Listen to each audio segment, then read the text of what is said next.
Sunday's lesson, first paragraph, says the Jewish tradition has taught that God made the covenant with Israel only because other nations rejected it first. Though there is no biblical evidence for that position, it does, however, bring home the point that for whatever reason the Lord chose the Hebrew nation. It was not because they were deserving of the high honor and privilege the Lord bestowed upon them. They had no merit in their own that would make them worthy of God's love and his choice of them as his people. We'll start with the for whatever reasons first. For whatever reasons? To me, this is very straightforward. It's a very simple answer. There was a very profound, reality-based reason they were chosen. God foreknew that a branch of Abraham's family would remain faithful, with enough members being faithful that through them the Messiah could come. And they could fulfill, and God could fulfill his promise to Adam that the seed of the woman would crush the serpent's head.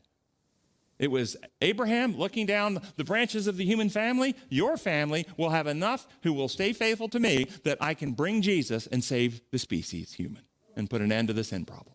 It's very simple. There was a very straightforward reason, and history proves that to be true. But what about this sentence? They had no merit of their own that would make them worthy of God's love and his choice of them as his people. Anything happening in your mind with that? Any part of your mind going, wait a minute. Are you dropping in any, other examples to apply that to and go, wait a second. For instance, what about Gabriel in heaven? Or Adam and Eve in Eden before their fall? Did they have merit on their own that made them worthy of God's love? No. Did Lucifer before his fall? In other words, are we saying that when we're good, perhaps sinless like Gabriel, we merit God's love? But when we're sinners, born in sin, conceived in iniquity, by no fault of our own, that we didn't choose this condition, but that's not really relevant, you're still not good enough to merit God's love. If this is how it's presented, and it sure sounds like it's being presented that way, then this is not actually love. It's what some call conditional love. And it corrupts and perverts the divine character to teach these ideas. God loves because he is love. What kind of God would God be if only the righteous, the sinless even, Gabriel and the loyal, they're the only ones who merit his love. The rest of us don't merit it. Wendell.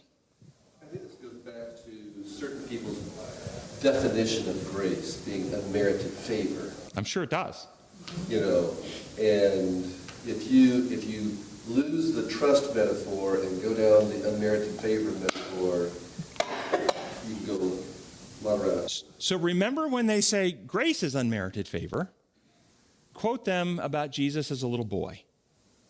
Jesus grew in wisdom and stature and in favor, but the word translated favor is the exact Greek word grace.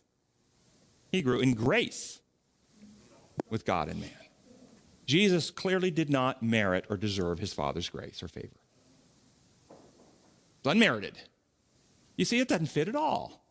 It's a bogus idea based on the false law concept and the false understanding of reality that the false law concept gives.